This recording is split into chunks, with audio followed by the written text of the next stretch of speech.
Your style is constantly evolving. It's time your glasses start keeping up with Pair Eyewear. Changing up your frames is easier than ever. Just snap on a new design to transform your look whenever the mood strikes. One pair, endless possibility, because who says glasses have to be boring? With Pair, you get a great pair of glasses at a great price. That makes glasses fun. Swapping out frames is a snap, literally, thanks to the magnetic tops. Oh, I love a magnetic top. Now, Pair's virtual try-on lets you sample a wide variety of frames and shapes right from your computer. Get glasses as ever-changing as you are with Pair. Go to paireyewear.com/rivalry for 15% off your first purchase. That's 15% off at paireyewear.com/rivalry.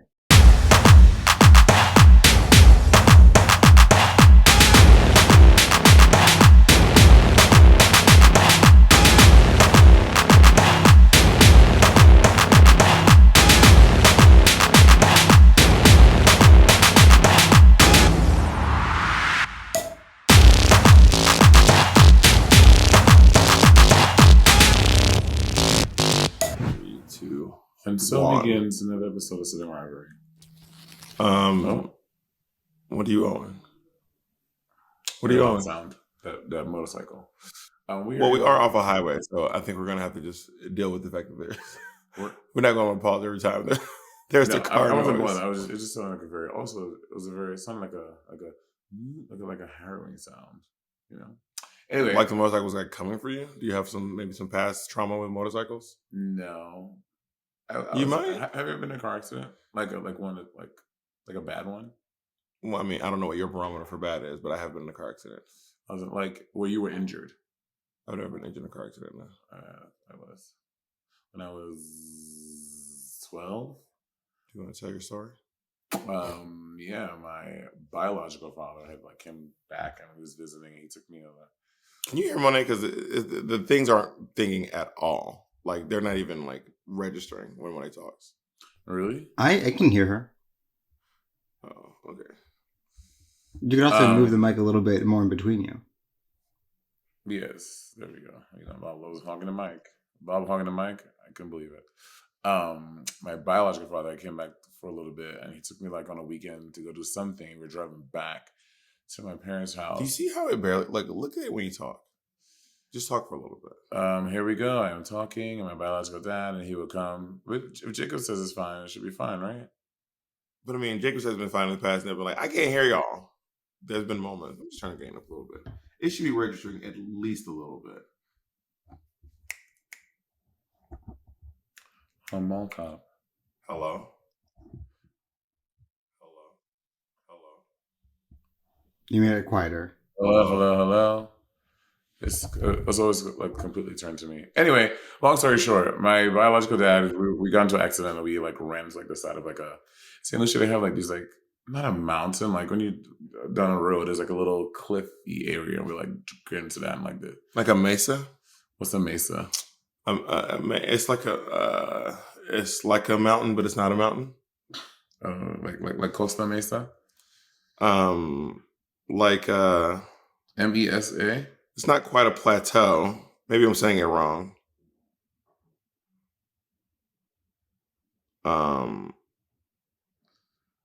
Like these things? Yeah, is it like that? Did I say it right? Yeah, that's a mesa. Kinda. Anyway, so we hit that, and then the car went into this. He drove off the road, and the window smashed against my head because I was on the passenger side. But I didn't get cut or anything. But it was I was oh my god, I thought something happened to me. Did you go to the hospital? No, we went straight to the house.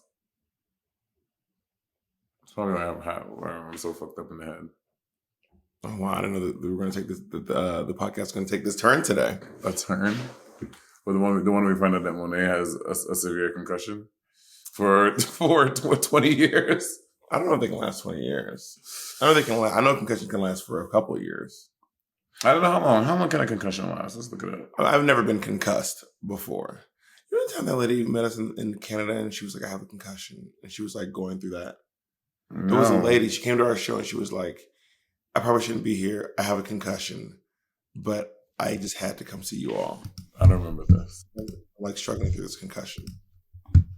I remember this vividly. It looks like the longest people can have concussion symptoms is 3 months. Yeah. Oh, I thought it could last a year. Yeah. Maybe I made that up. Yeah. I think this is brain damage at that point. But yeah, so have you ever you never had a concussion? You've never been in an accident where you hurt yourself? I've had a concussion.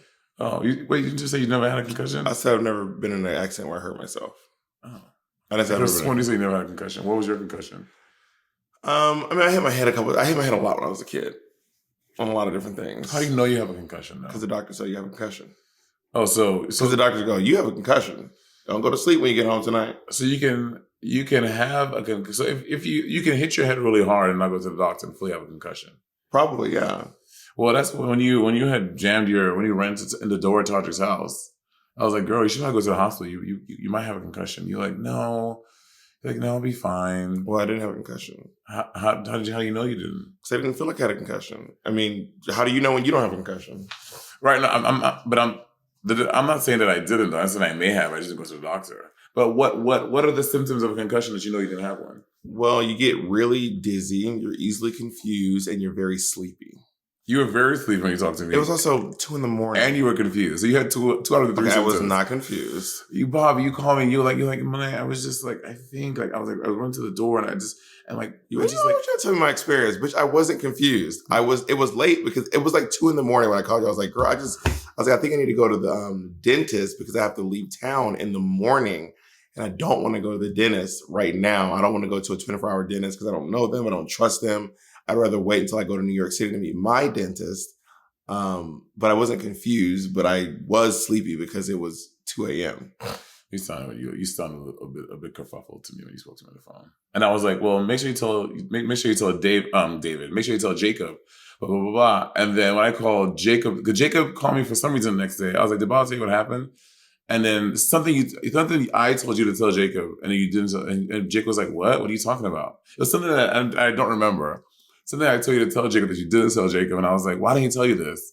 And Jacob was like, "I don't know. Let me try to get in touch with Caldwell." It's probably because it was 2 a.m. and I was trying to figure out if I was going to go to the dentist. I was looking up dentists all night long, looking at their reviews online, being like, "Ugh, I don't want to go to one of these random 24-hour dentists that I don't know." But I wasn't concussed. Why you keep trying to convince me I had a concussion? This has been like almost a year now. You still trying to convince me?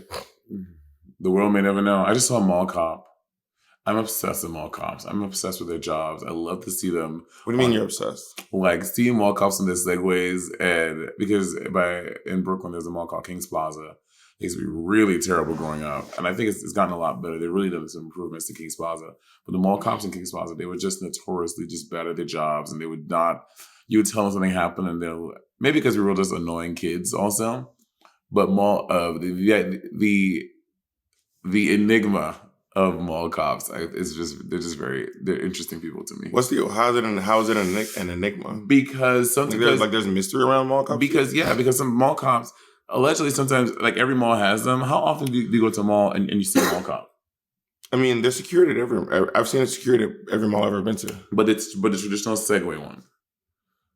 That's like patrolling all the time. Have you ever seen the movie Paul Blart Mall Cop? No. But I mean, there's been mall security longer than there's been Segways. So I've seen a lot of security at malls before, for sure. But not a traditional. It's a movie correlation that you wouldn't get if you never seen Paul Blart. I mean, I know what it's about. I've seen the ads, and I know about the Segway and stuff. So are you saying specifically you just on Segways? Yeah, like that traditional. Is that why? How is that traditional? Because it's in a movie. I think traditionally speaking, they're not on Segways. In big malls, they typically are, because you can't expect these niggas to be running around. Like this mall, there's no way we're sitting. I mean, by the time y'all see it, doesn't matter. We're sitting looking right out the Lenox Square Mall in Buckhead in Atlanta. And this is a big ass. I went there yesterday. I got hands yesterday. It was so good. The security, they don't do the entire mall. So you'll have like a security guard who does Bloomingdale's and Macy's. Right. Yeah, but I'm saying this is still a big ass mall. You think they do it? Of course, there's no way they have one cop for this entire mall. There's also golf carts as well. to like the amount of crime that would happen, like in theory, how could one person handle all that? But I went there last night, and also this mall closed so early. I was like, how? I got there at 7:30 and the mall was closing down. I was like, bitch, it's a Friday night. How is the mall closing so early? Well, I guess people don't party at the mall. But at 9:00, 9:00 is like a standard time for a mall to close. By 7:30, the gates were down. Everything was closing. I was like, this is crazy. Well, not Lenox Square. I see. I was like, this is a wild time for a mall. Have you been to Mall of America? Oh, yeah, I've been to Mall of America several times. Yeah. I've never been.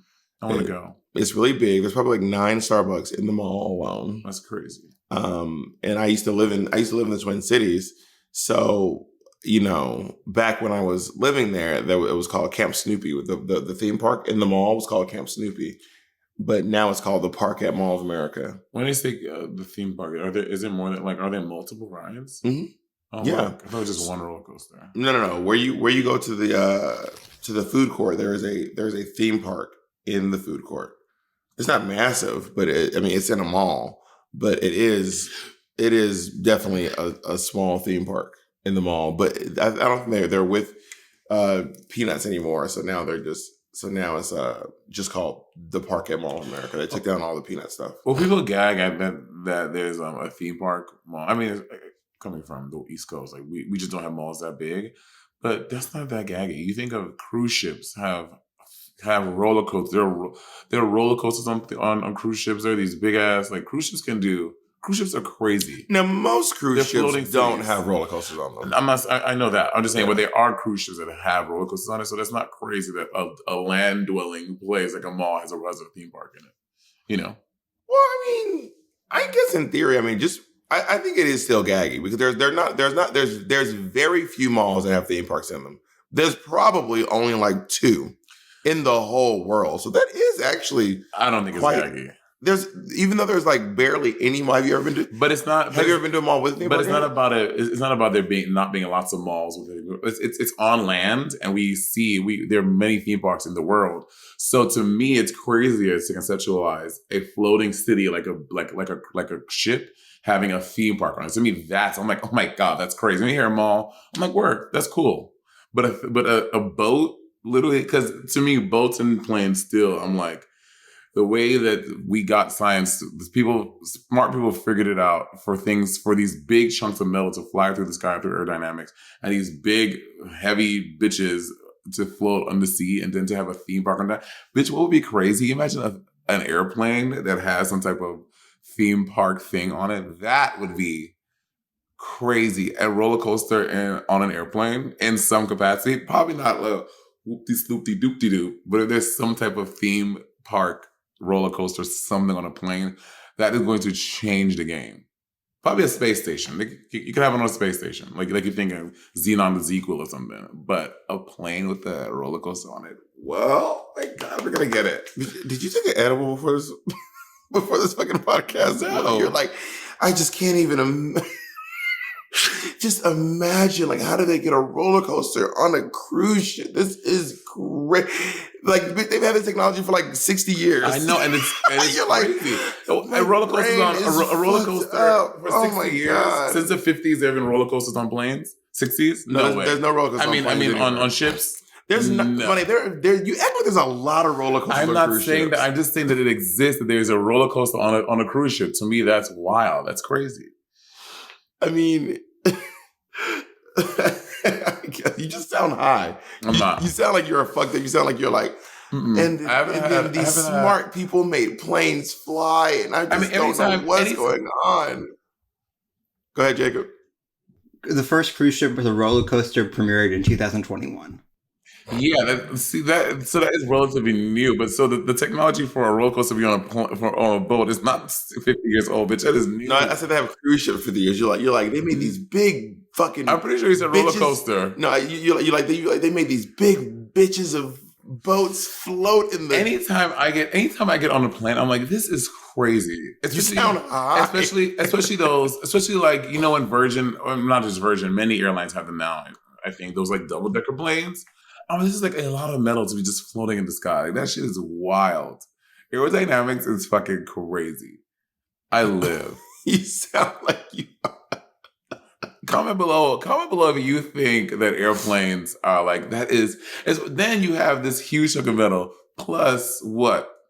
Those double-decker planes, 300 plus people on it. Like that, and plus all of our luggages. If everyone gets their allotted one piece of luggage at 50 pounds, but that is a lot of weight to be flying in the air, and then for there to be less accidents with airplanes than cars. There are more people are driving with cars. Yeah, so that makes sense. Yeah, the planes don't really cross each other's paths that often. Yeah, you don't have to wait for another plane to be like. But like any like accidents, like I don't know who fucking knows what could happen in the air. But yeah, I think airplanes. That shit is fucking wild. Every time my shit goes up and touches down, I'm like, thank you, Lord. Who knows what could happen in this bitch? Well, that's how I feel when I'm in a car. Whenever I'm in a car, I'm always like, this is so dangerous. I always get in the car and I think to myself, when you're on the road, you're basically just... Yeah. You know what? Let's talk about it after the break. Whenever I'm in a car, I just think to myself, you really are in this car and you're just under the understanding that everyone around you is gonna follow the rules, knows the rules, is capable of following the rules. No one's going to have a seizure. No one's going to have a stroke. No one's going to fall asleep. You're just hoping that no one is just like dangerous or have malicious intent. You're just assuming, even not just when you're in your car, but when you're like crossing the street, you're just assuming that person's not going to run you over. There's a little crosswalk down there. I agree with that too. The only thing that feels relatively safe and is relatively accident proof is a train. The train is on a track. A train, it takes a lot for a train to jump off a track and just go rogue like that. They do though. They do, of course. I'm not saying they don't, but you rarely have a train to jump on the tracks and just like doing its own thing. And also, once it gets off the tracks, once momentum, not doing its own thing. Like the train is like, I'm gonna go to. I know I said I'm going to the Bronx, but I'm gonna go to Yonkers. You know what I'm saying? Like they can't do that. So, and once the train gets on the track and it loses momentum, like that's it. It's done. You know what I mean? A car can just fucking... Oh, no, if a train jumps off the track, it's more than just losing momentum, girl. It is dangerous. Like, when trains jump the track, it's not just like it starts slowing down. It is... Yeah, but... Jay, can you look at what's more common, train accidents or plane accidents?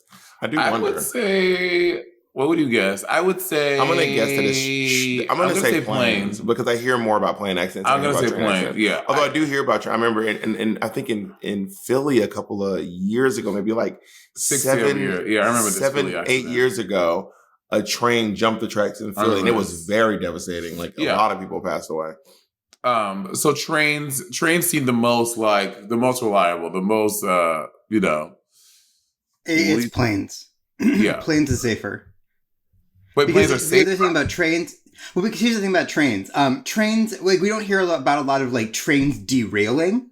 Because trains derail very rarely. But there's still a lot of other train accidents that can, like, cause people... Because people aren't really wearing seatbelts or walking around. Right. So, like, if a train stops or has something else, it can still hurt people. Even though it's not, like, as grand as, like, derailing, which we would see in the news. So train accidents...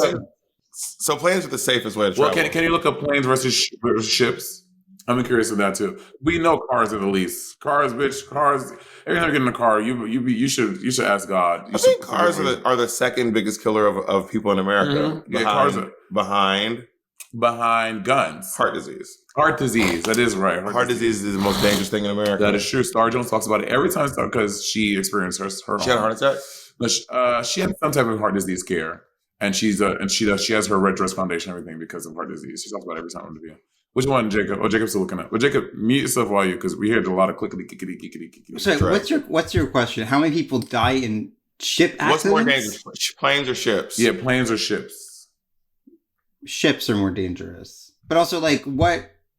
I guess the ships are like such a wide variety of things. Like, are we talking about cruise ships? Or are we talking about like people in tiny sailboats? I guess just ships in general. And I guess you're right. Yeah, ships are just going to be more dangerous than planes are. Planes are the safest way to travel. I was about to say, a plane is the safest way to get around, girl. If you were trying to travel, a plane is the safest way to get to where you're trying to go. Should we buy a plane? No, I don't have that kind of money. No, not. I'm not talking about a car. I'm talking about us get a little dinghy hopper. The thing that you go from. How much are those? Like $300. That's okay. That's not sure. The little propeller, the little shit that lands on the puddle. They're called puddle jumpers. Puddle jumper. There we go. Yeah, and no. I'm not interested. It seems very expensive, and it seems Let's look it up. and it seems like a lot to maintain as well. So I don't think I want to. And also, like, who's gonna fly it? You have to hire a pilot. We can get our license. I cannot get a pilot license. I'm colorblind. If you're colorblind, you cannot get a license to be a pilot. Really? Yeah, it is. A little paddle jumper costs about $8,000 to $12,000. Oh well, that is one of your looks. That's just one bother drag queen look, honey. Mind your business. Don't you put my business on Front Street. Do not put mine. That's one of your little bracelets. That's one. That you got a puddle jumper on right now. You got a puddle jumper right here, honey. That's just one little phoenix wing, honey. That's just one little phoenix wing, daddy. Come on, get it all for him. Get out of here. Get out of here. You're ridiculous. I want to actually, okay, I know we have a topic plan, but I want to ask you about something. Uh-huh. There's been a lot of discourse online about the Jeffrey Dahmer bio series. Yeah. On Netflix. Ryan Murphy and Evan Peters. Evan Peters. He's the guy who always plays in Ryan Murphy's films. He's like the youngish looking guy. I mean, he's not the young that blonde young. kid. Yeah, actually, He was Quicksilver in the X-Men movies. Evan Peters. Yeah. I know who he is. He's probably my age. You think he's older than me? 35 years old. He's a little bit younger than me. Evan Peters and Niecy Nash. Evan Peters plays Jeffrey Dahmer. Evan Peters plays Jeffrey Dahmer. He's such a diverse actor. He is his range of acting. He is work, Evan Peters. Well, basically, I mean, Ryan Murphy basically has like a repertory theater, basically at this point, where it's pretty much often very similar key actors who are just always playing different roles. Yeah. And once you land in the Ryan Murphy repertory theater, you just end up playing like you just use Dominique Jackson in American Horror Story. Yeah, and maybe Eureka is in the She is. She was in the Psycho one. She was on the Fire Island one. Fire Island, yeah, the one that they It was American Horror Stories, and it was not Fire Island. It was P-Town, P-Town. right? P-Town, yeah. She was in Horror Stories. So anyway. she's in the Ryan Murphy Multiverse of Madness. The multiverse of Ryan Murphy. But there's been a lot of discourse online saying that, well, there's a lot of people who are like, they don't like that people have an obsession with serial killers and true crime, and they think that the victims' families should be getting paid to tell their stories. Mm-hmm. And they're also there's a lot of, because Jeffrey Dahmer primarily killed Men of color. people of color, and some of them were underage, right, as well, right. And I think also because Evan Peters is attractive, and Jeffrey Dahmer was attractive. A lot of people say. Well, it's all objective. So in theory, objective. Yes, it's all objective. So in theory, everyone's attractive. You know what I mean? Yeah. Ted Bundy's attractive. I'm attractive. Donald Trump's attractive. Barack Obama's attractive. Yeah. And they're all not attractive. You know what I mean? But there's been like some discourse about like romanticizing trauma porn. Not trauma porn, specifically Jeffrey Dahmer. Oh. Specifically Jeffrey Dahmer. And what he did, and how some folks, there's a lot of people being like, boycott this film. Do not watch this film. The series. The series, yeah. Do not watch these films. Mm-hmm. We need to like get this, because there's been a lot of Jeffrey Dahmer. This is like, I think, the third Jeffrey Dahmer series. Is it? There have been like 5 documentaries. There's an old movie called My Friend Jeffrey, but it was like focusing on, I think, Jeffrey as a younger person. And it was told through the eyes of someone who knew Jeffrey Dahmer. Mm-hmm. And part of me also wonders, like, I feel like all the discourse. Wait, what's your question?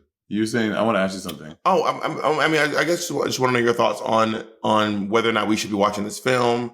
Is it bad to watch the film? I don't think it's bad to watch this film. We all know this. I see it a lot too. Like true crime podcasts and true crime documentaries, they are big sells. A lot of people listen to them daily. You listen to a lot of true crimes. No, not you, Patty. Patty loves, every time I go, Patty listens to Patty might be trying to plot something on me. I need to be careful. Happy birthday, Patty. Oh, happy birthday, my little Patty. But not just Patty. A lot of people consume true crime in its different avenues. October 1st, by the way. Y'all are too late. Don't go wishing. I mean, but still, you know what? If you see this now, you're late. Go send Patty. You're a happy fake birthday. and you're late. And if you say birthday now, you're fake. And you only said it because we said happy Do birthday. not listen to Bob. Go Fake send ass. Patty. Your fake ass. And Patty loves nudes. If you send Patty nudes, he will love them. And send those. But it's not a birthday nude with your fake ass. It's just a regular nude with your My fake God. ass. At Legal Minor. So people love to consume That name stuff. is so messy. People love to consume Because his last name is Minor. Speaking of Jeffrey Dahmer, people love, illegal minor. Anyway, what were we talking about? People love to consume this stuff, and as it goes to the victim's family, I do think when these things come out, like you're making these people constantly relive the trauma and the death of their family members, and to me that sounds really shitty. That sucks. God forbid something was happening to you or like my family and stuff like that. To always see in the news, it would really upset me. Like if I had to relive that all the time. So I do think there is something about giving these people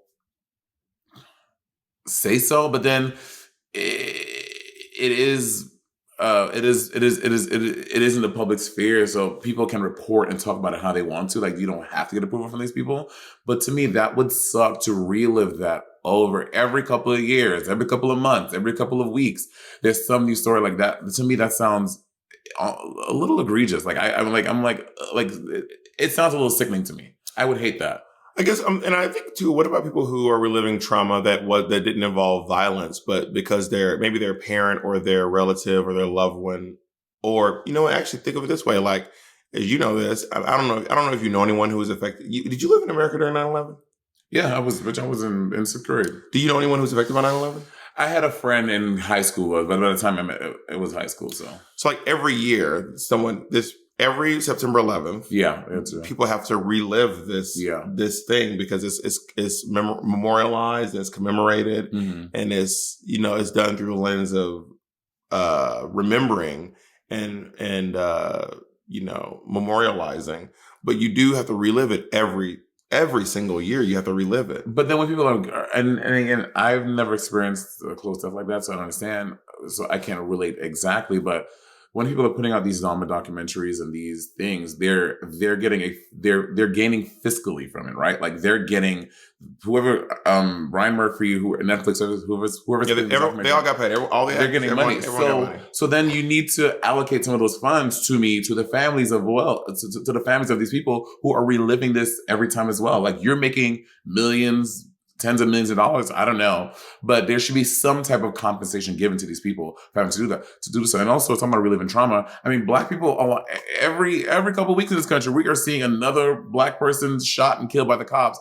And yes, we're not directly affected by it because it's not our brother, sister, cousin, niece, nephew, but it's someone's. And to see that, to see you being brutalized in some viral video on TikTok, not on TikTok, on Twitter or Reddit or whatever. It's all on TikTok too. The posts are all over all social media. To see that, to me, that is a trauma that I constantly have to see. And 2020, because we were all stuck at home, we all were like really just were focusing on it. That you and I talked about this on the podcast too. It sucks to have to see that all the time. So I could only imagine that being magnified by being your loved one or your son or your daughter or your niece or whoever it is, Yeah, I think when I was thinking about it was like, obviously everyone, it's like you said, you have a right to tell stories. You can tell stories. There's no legal, like legally speaking, you can tell whatever story you want to tell within legal reasoning. You know what I mean?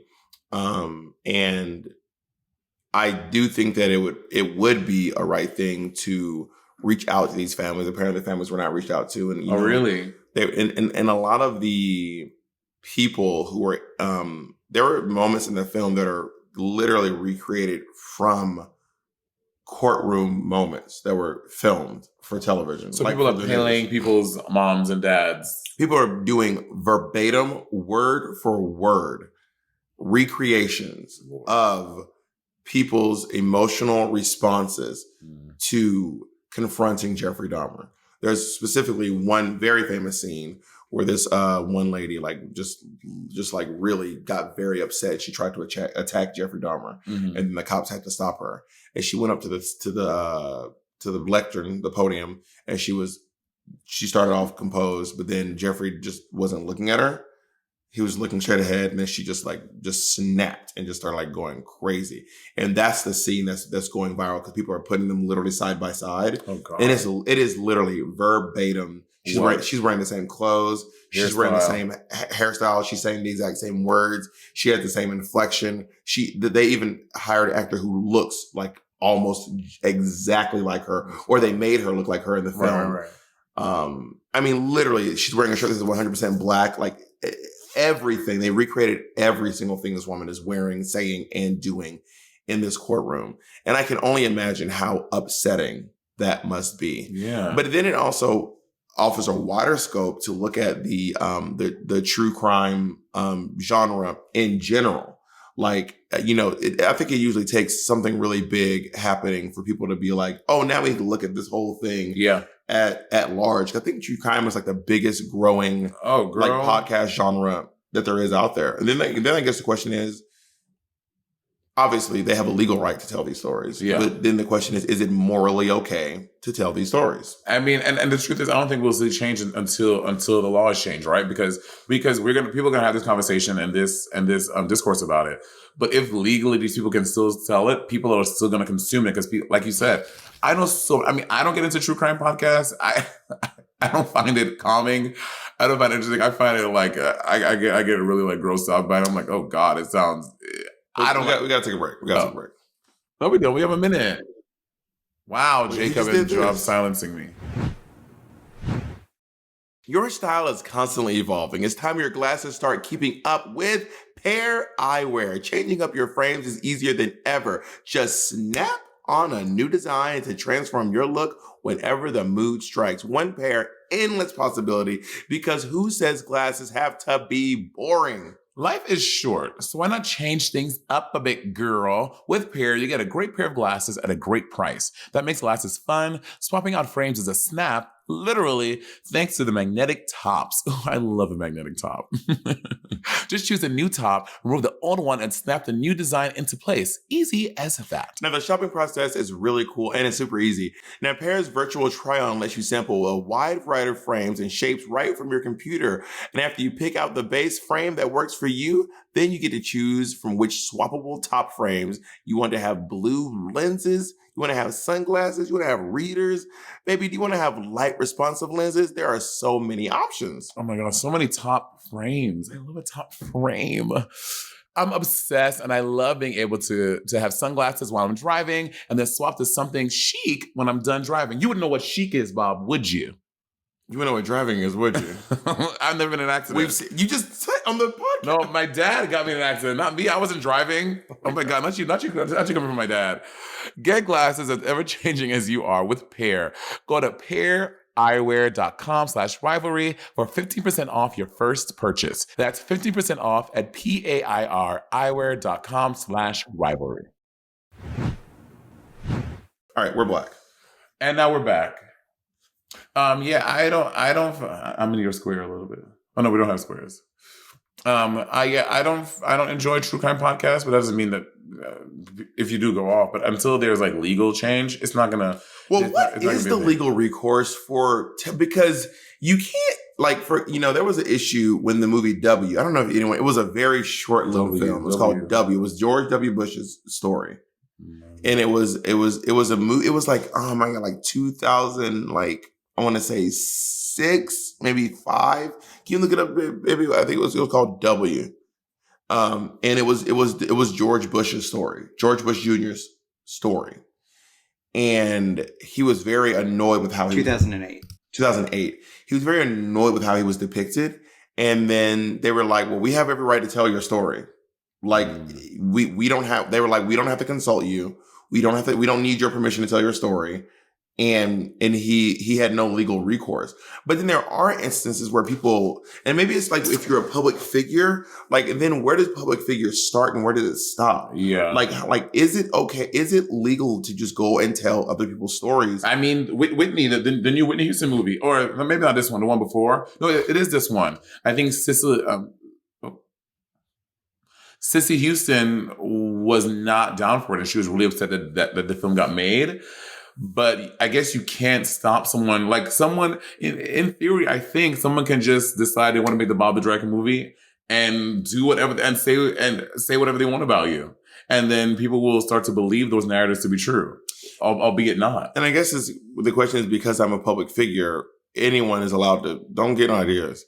Anyone's allowed to just go and tell my story. Your story, though, like, use my likeness to tell a story that is similar to mine, or not. They can say whatever. Bob the Drag King was Jeffrey Dahmer Part 2. Bob killed all these people. You know what I mean? Then becomes a fictional story, but a story nonetheless that people may believe is true about you. But then again, it is also, I think about this notion that maybe it is like.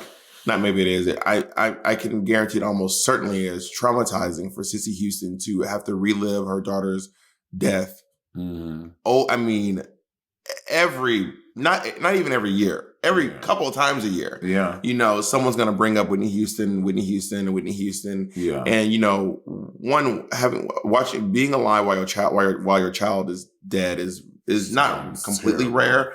But it's not. But it usually doesn't happen that way. Yeah, you know what I mean. And then having your child be extremely famous and extremely controversial, and having basically, whenever they talk about your child, they're gonna be discussing her drug use, allegedly being a lesbian, her queerness, her you know, I guess we should also say alleged drug use, queerness, all this stuff. I don't even know if they're going to discuss the queerness. They do. They tiptoe around the queerness all the time. But this one specifically, I think why Sissy's so upset about it is because this one specifically, they like show that there was definitely allegedly some type of relationship between her and Robin that was beyond friends. That was, you know.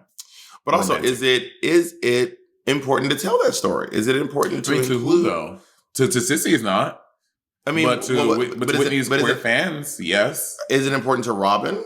Right. You know what I mean? Is it important to Whitney Houston's friends and family? It's like the only person who could say it's if they wanted that to come out about them would be Whitney Houston, but we do not have.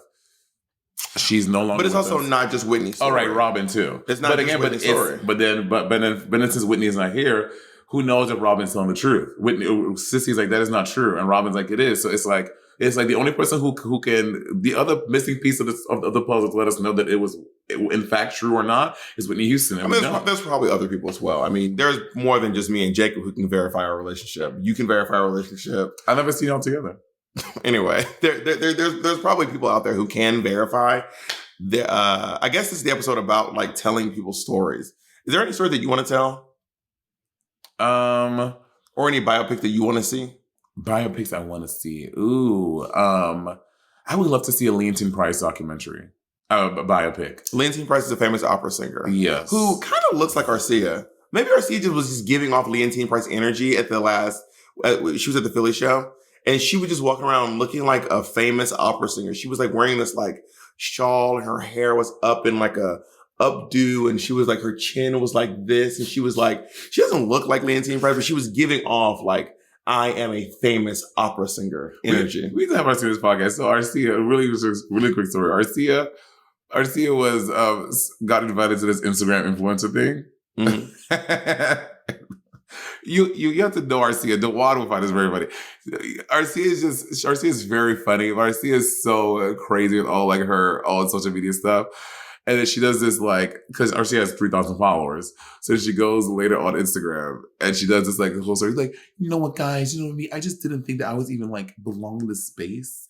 And to see just someone like me who was she's just very Arcia. I love Arcia so much. I don't know how great that story was, but it wasn't. It's just because Arcia just gets wrapped up in her own social media stuff and her insecurities about her branding. And then, so I want to congratulate her on being very validated. Yeah, because it sounded like you were making fun of her again. Also, let me swear down. Me and Arcia, we gather, Monet. We get together and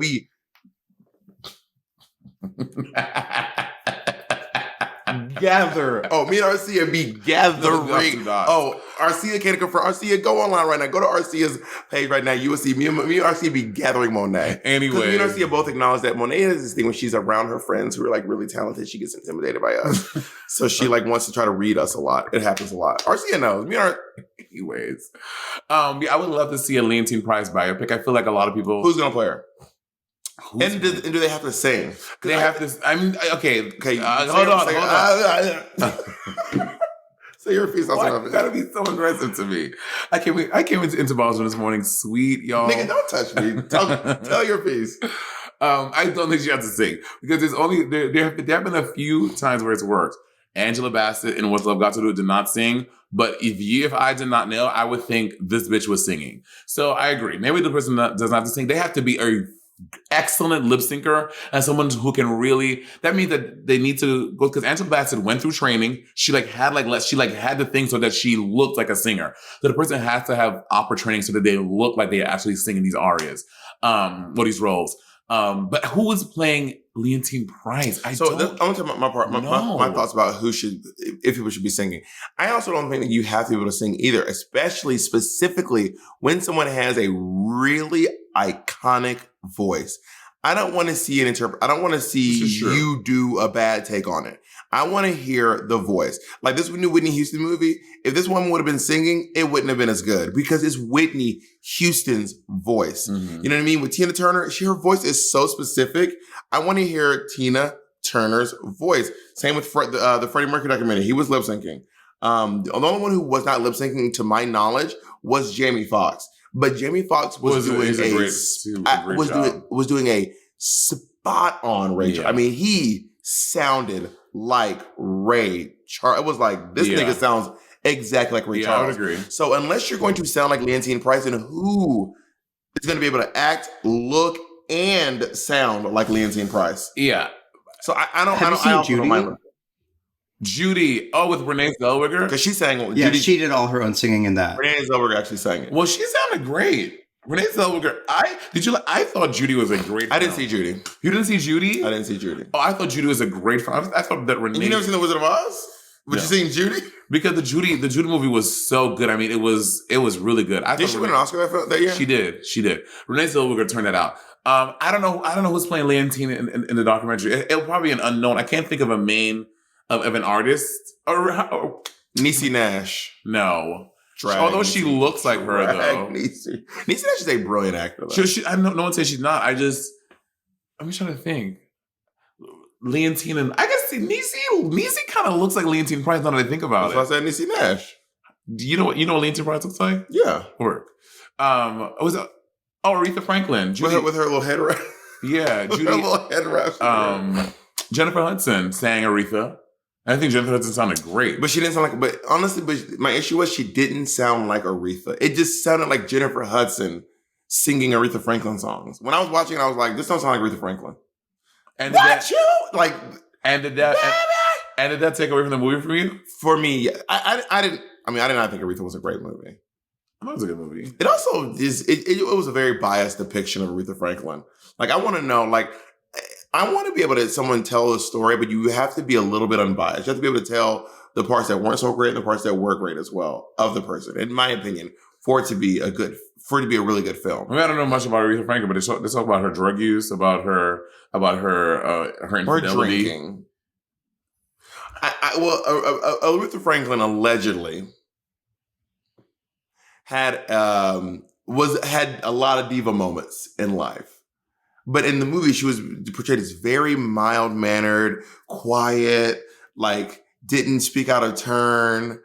But according to stories especially around Detroit, or that was not the Aretha Franklin they experienced. The one part I wish they focused more on was the purse. I wanted to talk more about her purse and her not going anywhere without her purse. And to do her gigs, you have to give her money in cash. It might just be a rumor, though. It might not be true. It might just be a rumor. The rumor is that when you perform, let's say you do a gig for $5,000, usually they will send you $2,500. Work this thing. You won't tell us that. They will send you $2,500 in a deposit. And then when you get there, they will either write you a check or give you the rest in cash. And apparently Aretha Franklin did not accept checks. She would only accept cash. She would only accept it when she got there. She would put it in her purse, and she would never leave her purse. And Aretha Franklin was performing for more than $5,000, honey. Who do you want to see a biopic of, or whose story do you want to see told? This is so cheesy, but I really want to see the RuPaul biopic. It just sounds RuPaul's life is so interesting to me. Oh, yeah, for sure. So interesting, and I want to know who's going to play Lady Bunny. I honestly think that Trixie would be a great Lady Bunny if she can do the voice. I don't think Trixie can do the voice. You think if she could though? I got the voice, Curtis. I got the voice. If she could give like a well, Rue, like if because Lady Bunny obviously has to be in the film. Mm-hmm. Madonna should play Michelle Visage. Oh my God! What if Madonna played? Who's playing RuPaul? I think J. Harrison Lee. Yeah, my friend Crystal Demure, in my opinion, should play RuPaul, especially if they ever do a Broadway musical. Yeah, Jay would be such a Jay. Jay did Lola on Kinky Boots on Broadway for years. Jay's been in Broadway for years. Jay's a brilliant singer, brilliant actor. He's also in. They are also in Raising Dion on Netflix. Oh, really? Yeah. Oh, word. Yeah. Jay's such a great actor. That's the superhero kid. Yeah. So good. So Jay, we are big fans of you here at Sibling Rivalry. We think we are going for you for the role of RuPaul in the biopic. Right. I also think that a Lady Bunny biopic would be funny. I think they should call it fun. I've always said whoever's going to write the Lady Bunny biopic should be called Funny Bunny. And it has a start. She has a book coming out. It has a start with her in Africa. That's where it has a start. Oh my God, he's so silly. Because it's so Lady Bunny's life is also just so interesting. I got a book deal, and I'm choosing to write a fiction piece. But they were like, write your story, and I was like, I just don't think I've lived enough life, and my life is interesting enough at this point for me to like write a biopic or write a book, write a memoir. Yeah. Do you think yours' life is interesting enough to write a memoir yet? I've lived a lot of crazy life. I think I have lived a lot of stuff. And like every time Bob tries to ask me, like Bob is always trying to piece the things together about my family. My family history is so convoluted and it's so crazy and it's so interesting. And I've definitely lived a lot of life. I definitely have a story to tell. But oh my God, it will take me years to even like sift through all the things I need to get through to write this fucking book. It's like a lot going on in my family. My life is fucked up, y'all. Was fucked up. And I think my life has always been really like I feel like I've had a pretty normal life. To me, I mean, it's normal to me. It's my life. It's my normal. So obviously, to me, it makes a lot of sense.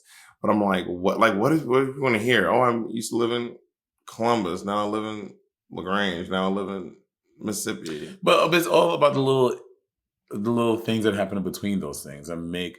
Like, obviously, Mariah Carey has lived a grand life. And what the best parts to me about her book were the small moments, not like the big things that we knew about her going to allegedly the mental ward and her, like, all that stuff. And the glitter fiasco. You read her book? Yes. We have the same editor. It's brilliant. It's a really brilliant Shout out to James Malia, my editor. Mariah Carey's book was brilliant, but it was all like those little moments that you hear about, like when she was a little kid and like stuff like that, and like learning to sing for the like those little things are the things that make the book really special to me and made it really great. It was a huge seller, and she wrote the book. I know, like people were gagged. The audiobook, I read it with the audiobook, and that was even better because she does like sometimes like at her dad's funeral, she's talking about her dad passing away and her like seeing him in the bedside table, sitting at his bedside in the hospital, and her what she sang at the funeral, and she goes to sing a little bit, and she's obviously really emotional talking about her dad, so she's also like crack and singing. It's just you just start to cry like, oh my God, Mariah trying to sing like Amazing Grace, and she's like, it's like it fucking wrenches at your soul. It's very, very, very. I started listening to Viola Davis's book, and how is it? It is too much. They talk about it on The View. It's like I want to listen to it too. It's like who is living like this? Really? It is like Viola Davis was not just poor. Viola Davis was like the 0.01%. Really? Like she was like, I mean, spoiler alert, if you're gonna listen to it, read. I'm gonna listen to it. I want to don't tell me because I'm gonna listen to it. It is wild. You're like, this is. I grew up very, very poor. I grew up pretty poor.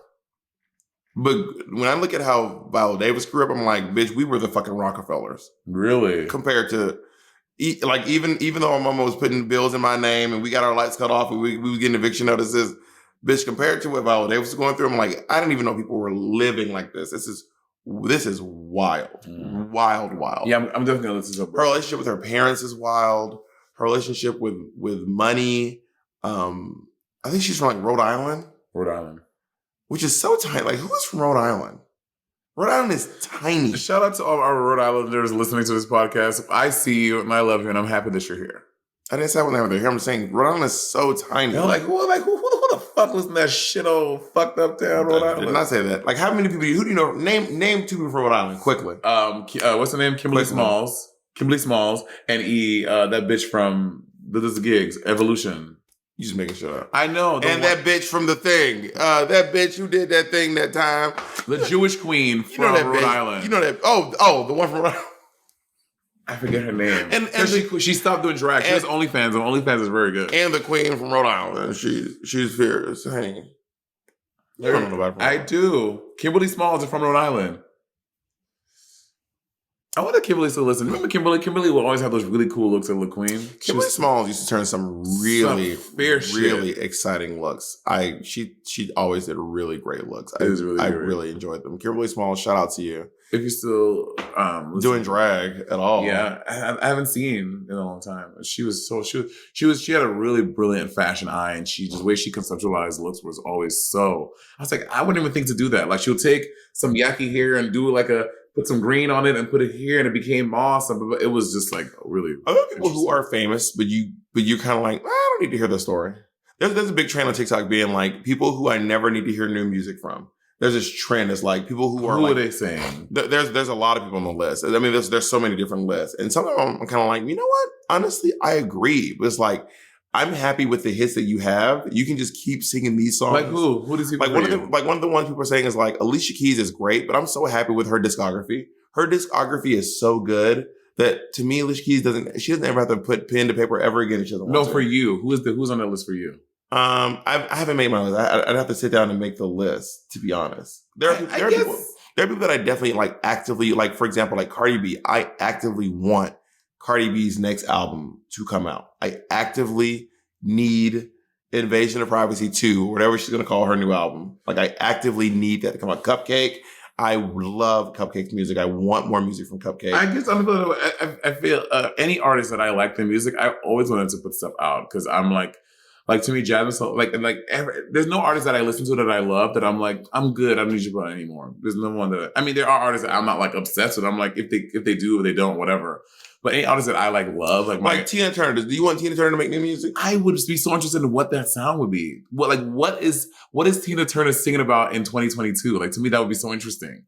Like, what is that? I guess I'm just so happy with Tina Turner's discography. You could be even happier, or I could be not interested in it. No, but that's also a possibility. But nothing changes. You'll still be happy with what you have, and if you don't like the new thing, whatever. Like, but you only stand to gain if Tina Turner puts stuff out. You don't lose anything. I agree, but I'm also not like actively looking forward to Tina Turner's next. Like, if Tina Turner tweeted out tomorrow, I will never write another new song. I'd be like, work. Sure. I literally be like, okay, anyway. But if she tweeted, I have a new album dropping October 11th, you'd be like, you would be excited. You're like, what is this? I'd be like, well, this is interesting. Let's see how this is going to turn out. I guess you're not a lover of music like me. Like, there's this thing. People started tweeting like, well, not people, like one person I think like got a little viral. Somebody like with SZA, but like when is SZA gonna stop singing about being a side chick or a lonely blah blah blah? And I'm like, bitch, why do you care? Like, that is her story she's telling. Just don't listen to her music then. Like, what? Like, it's okay to share your opinions. But like not people can't share their opinions. No, but like, I want SZA to grow up and not like and stop singing about. It also feels a little like I don't want women to sing about being a side piece. Bitch, if I want to sing about being a side piece, that's my fucking business, ho. But dudes do it all the time. I got a bitch over here and a bitch over here and sucking my dick and the fucking this hoe. But no one says like, can they stop doing that? There are people who do that. They do. Sure, they are out I there. mean, you think no one's asking men? They're sure out there, but you rarely hear You're that. talking about like one tweet you heard about SZA. You seldom hear that. No, but it's like it's having a moment. And I think asking men to stop making misogynistic lyrics is a huge moment. There's a lot of people who are like, "Can you guys please?" You honestly think there's no one asking? I didn't say there's no one. Why you? I said seldom. I didn't say no one. You actually did say no one. You can and then I fixed it. I said seldom. There we go. Because that's the truth. No, nigga, you're the truth. That's the truth. Get your hand on that. I think that maybe this is a fan. It just is maturing and they're wanting or they're evolving and they're changing. They're in a different point in their life, and they just from a selfish standpoint they want SZA to reach that point with selfish. I know what. There was this thing I wanted to talk about online the other day about. Do you know who Drew Affollo is? I love Drew Affollo. So Drew Affollo is currently... She be fucking niggas up. She's currently beefing with this one kid. He's not a kid. He's an adult. Drew Affollo, a grown woman, and this other grown man or grown person. They're two adults. There are no kids involved. They're adults. For context, Drew is a TikToker. She or her entire Instagram and her podcast, they're dedicated to shutting misogyny down. And when dudes speak out of turn about women, she duets their videos and she shuts them down. She reads them. So there's this person who's like, I don't know how they identify, but I think this person that uses he and pronouns is like. I think it's Drew Affollo. Affollo is like calling out Drew, being like, "This is problematic," and then people are like coming to like each person's defense. And when liberal TikTokers start like going at each other, let me tell you right now: if you're listening to me, mark my words and take this advice: do not go to bat for someone you don't know. I'm gonna say that again. This includes me. Do not go to bat for Drew. Do not go to bat for this other person. Do not, it is okay to be like, hey, this is a good point. This is a good point. But when you just decide to, you got a bat in the belfry, honey. Which side? This one. I didn't mean to do that. Yes, you did mean to do that. I didn't think it would really come out. I don't see it. It's right there, bitch. Oh, sorry. That's not it. That's your little crusty little cum stain. Yeah, I jack off on my microphone. I do.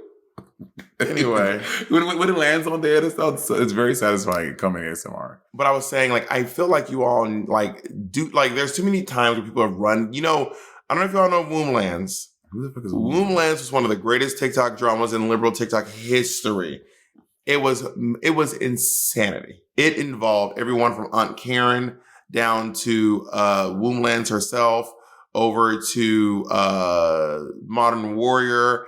It was madness, and everyone was like jumping to people's defenses, and then later on you find out that person's lying. She ain't got no defenses. You find out that person's full of shit. You find out all these different things, and then everyone's jumping on Karen's defense, and then she got into some drama, and they were jumping to Modern Warrior's defense, and then he got into some drama, and I was like, y'all, do not go to bat for these people you do not know. Well, bitch, what is the drama with Drew Affollo? Now you edging us. What is the drama between Drew and this person? Drew and this other person, I gotta find their name. If I type it in, it's gonna pop up because it's like huge on TikTok right now. She's not actually making videos. He's making videos. She's tweeting and he's making videos. This one. Oh, the video's gone. I'm really still not exactly sure why she 10. Okay, the Instagram Bella. This person's name is Bella, and they don't have their pronouns in here, but Bella Delgado. Bella Delgado is the person that and what is the drama? So they were like, I think that body shaming is wrong, and Drew does a lot of body shaming, and then Drew's picking on these kids, and I don't know why Drew's picking on these kids, and they drummed up some old tweets from Drew that had faggot in them, and then they were like, so what's good? And then Drew was like, I ain't listening to this white boy. And then he was like, I'm not white. I'm white passing. But whenever someone mentions that I'm white, then I have to like go and I just saw my racial discography. Yeah, I have to like pull. And then everyone's like, you are white. You look white. And then so it's all this back and forth. And I was just saying to anyone out there, it is okay to acknowledge that people can be right and wrong about a lot of things, and you do not have to jump on someone's side. I always say in arguments, it's never about who's right. It's about what's right. That is a lot more important, in my opinion. And I'm a big fan of Drew, and I don't know much about Delgado. Yeah. But it is. I cannot open my TikTok without seeing this. When liberal TikTokers start fighting, it is just a bloodbath. It's bloodbath, bitch. It's way more intense than when like a conservative and a liberal's fighting. It is just like y'all are going bananas. Yeah. You never say anyone's story you wanted. You say Leontine Price. Leontine Price. Who did you say? I said RuPaul. Leontine. You said RuPaul. Would RuPaul's story just be so interesting? I think it would be great, and yeah, I think it would be a really, really, really great story. There's like it's like time, like all these like Nelson Sullivan videos that show like when Rue was living on top of the Jane Hotel, and they would like go and they would like smoke a weed and do whatever drugs out there, and he'll be like walking through the street with his like football gear, and then like seeing him down at the pyramid, like what was really going on in that time, and like when Rue lived in Atlanta, like with this punk rock group that he started, he put Lady Bunny in drag for the first time, like what did all that look like? What is the last scene in the movie? The last scene in the movie, I think it's I think we get through Drag Race, and then the last scene is them at the Emmys, and the Emmy for best host in a major picture film is RuPaul, and that's like something ending there. I think the last scene in the movie is RuPaul standing on the main stage, and she goes, "Welcome to RuPaul's Drag Race," and she explains, she goes, "I made the best woman win." Then it goes dun dun dun dun dun, dun credits, or it goes into an epilogue where it starts going like, and then RuPaul went on to win. The show won 27 Emmys, and it launched the careers of 200 plus drag queens. I think that's the most. I will say we have had this Bob the drag queen. We have had this exact conversation on a podcast before. Oh, did we? Yeah, well, Bobby forgetting. Bitch, you forgot. Bitch, I knew. Monet, you are Monet, y'all. Monet. I didn't know this. I swear, I remember us having this conversation, and we talked. This is when we talked about the Lady Bunny thing. Talking about Funny Bunny. Can I tell y'all something real quick? Wait, let me finish. But Bob, oftentimes we rehash conversations we've had on the podcast before.